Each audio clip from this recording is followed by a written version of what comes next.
Bottas did jump the start. He wasn't penalised for it. In fact, I don't think it was even investigated, which seemed bizarre. He cost himself really because of the stop-start element of that start, and I think he lost about 5 positions in what happened. But Sam, were you surprised that not only it wasn't a penalty, but the fact that it wasn't even noted by the stewards?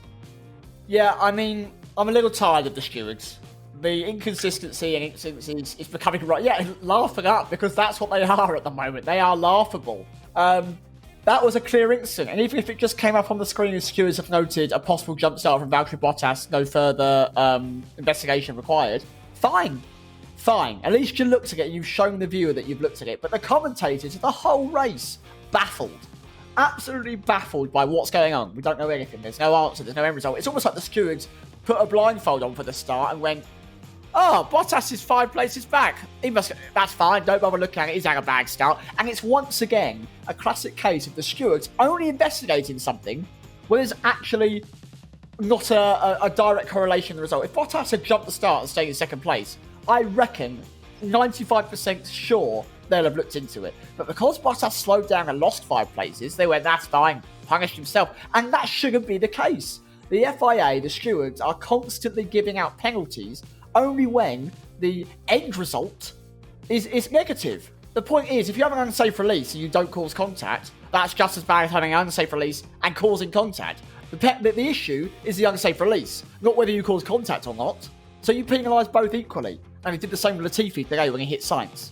But Bottas jumps to start, not even warranted, not even looked at.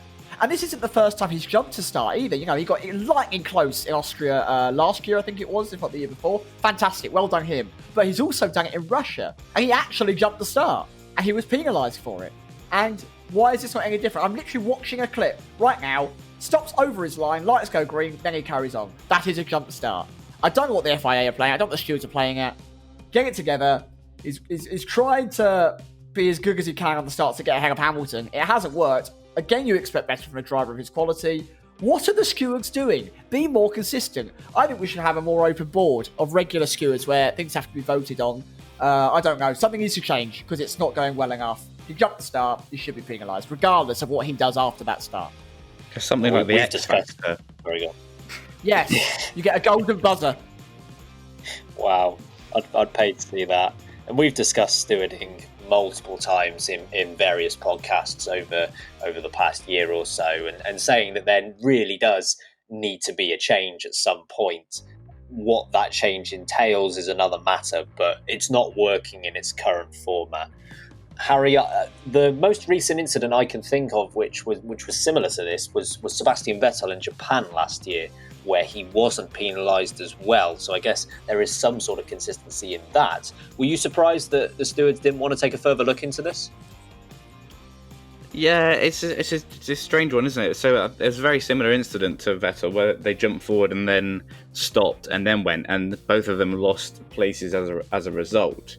So you've got to think maybe that's why they've not looked into it. But I think the reasoning behind not even looking into it is because it didn't trigger whatever sensor there is in the grid box, which is that sensor is, it's not very sensitive, is it? Because it clearly moves forward, as Vettel did last year in Suzuka. So I think they've got to maybe rethink that ruling on whether they investigate a jump start, because if the sensor should be there for, things we can't see with the naked eye. We can clearly see that he moved forward, and it doesn't matter if he lost positions off it. That's his own fault. So, there needs to be a rethink on that one, I think, because everyone can see it. Yeah, Sam said, the commentators were baffled by the fact that not even investigated, didn't even look at it. So, something needs to change there, and this isn't because it's Bottas. This isn't the We Hate Valtteri Bottas podcast, but he probably deserves a penalty for that one. Yeah, it's a jump start. If you jump the start, you have started before the race has started. That is not allowed. You get a penalty for it. I really think this is clear as day.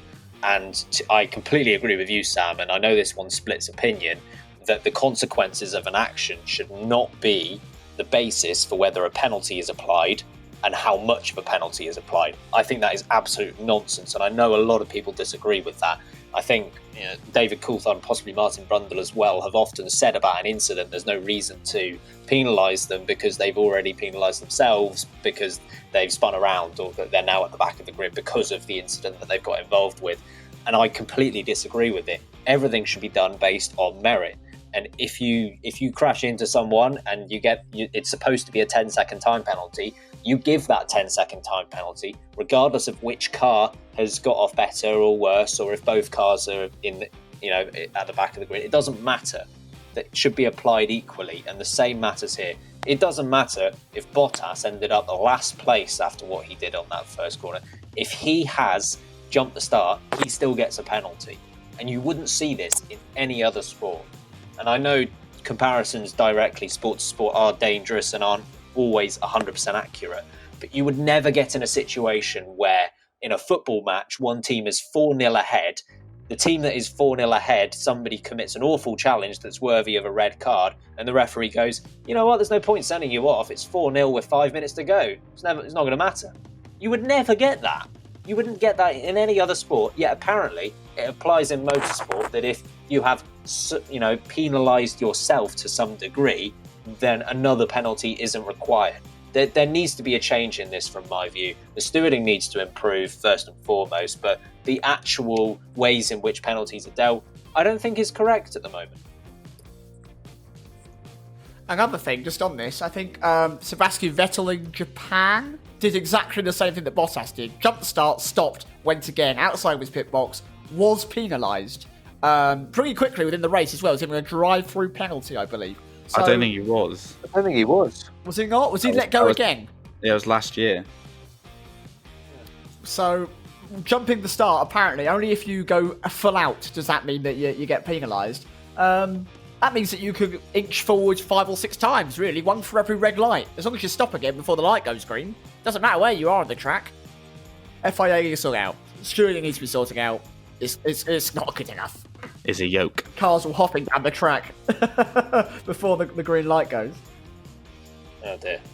Also, I would like to see at some point where Bottas does what he does in Hungary or Vettel does what he does in Japan. I would just love to see them go, well, I'm going to get a penalty for this anyway, and just take off and just be like 10 seconds ahead of everyone else by the first corner. That would be love good. To see it. Yeah, if you're going to take the penalty anyway, you might as well take advantage of what you've done. But I guess if you know there is a possibility you won't get that penalty, then it's not worth it. So we'll move on from that. And the last sort of incident we want to look at is the Albon one, where we don't know if he's going to be penalised or if the team's going to be penalised after the race because of the team drying his grid spot. What do you make of this, Sam? Obviously, we don't know that penalty yet, but it seems like a slam dunk. Well, they've been called to the steward's office. I've seen on Twitter, the official posting of the complaint.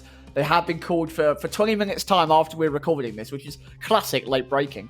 Honestly, the rule simply states you are not allowed to manipulate the track in any sense. It's as simple as that. The wording is that vague because you're not allowed to do it in any way, shape. I don't know why they felt the real need to do that. They know their car's better. Get better driving and car creation if you are that worried that you can't beat the teams around you. Why are you using hair dryers to dry a track? Everyone's got to go through it. Everyone's got to deal with that. What gives you the right to be the exception to that rule? It's a stupid result because Albon, okay, he started ridiculously out of position, but he fought back. He had a good Grand Prix. He did well. This is a good finish for Albon considering where he started, although in terms of a Red Bull where Verstappen finished, it's still once again a really poor result for the second driver. But at least he recovered to some good points. He's now going to probably have that taken away from him. I think it's an outright disqualification if you get caught for this, although it's not something we see very often, which is really unfair, because I reckon Albon wasn't the guy that turned around and went, Steve, get your air dryer, just stick it around my tyres, will you, so it's dry, cheers. I imagine he had no say in the matter, and Red Bull have probably cost themselves another chunk of points, putting them even further away from Mercedes, not that it matters. But still, they did it, it's stupid, he's going to be disqualified, ridiculous. I could be wrong on this, but I thought the ruling was made fairly clear a few years back. So with that in mind, Harry, do you think this is Red Bull just being a bit stupid, or do you think that they have a loophole in mind that they know is a get-out-of-jail-free card? It's a strange one, this, isn't it? Because if it's such a clear rule, and I can't, it's not one I've really thought about because you've never really heard about it before. I've never really heard a team do it. So, Red Bull have done plenty of wet races, and have they not thought of this before? If they're completely oblivious to the rule, which I would find unusual.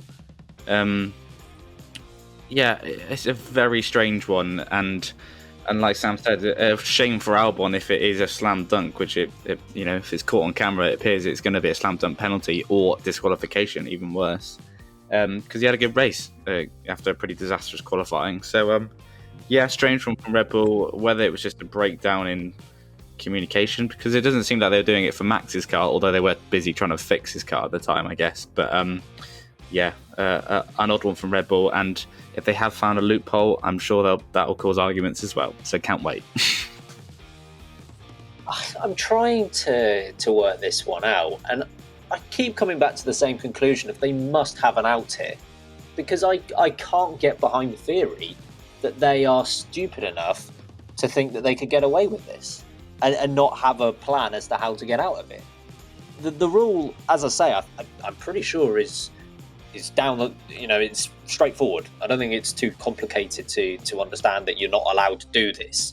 So either Red Bull has been absolutely moronic and gone ahead with this, even with that knowledge, or they don't know it, in which case, why don't they? I can't get behind either of those theories, and the only one I can get behind is that they did this for Albon's car. They would have done it for Verstappen's car if he hadn't put it in the wall.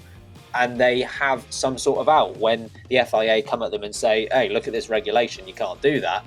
They are going to have a counter to say, yeah, but it does say this. So that's the only thing I can think of. A really bizarre one. And like you say, Sam, it will take a good number of points away from Albon, who really needed a result today. And Red Bull themselves needed a result too. So it would be very disappointing from their perspective if they're taking points away from themselves, not as if Mercedes are doing that as it is. In terms of Albon's performance today, Harry, what did you make of it?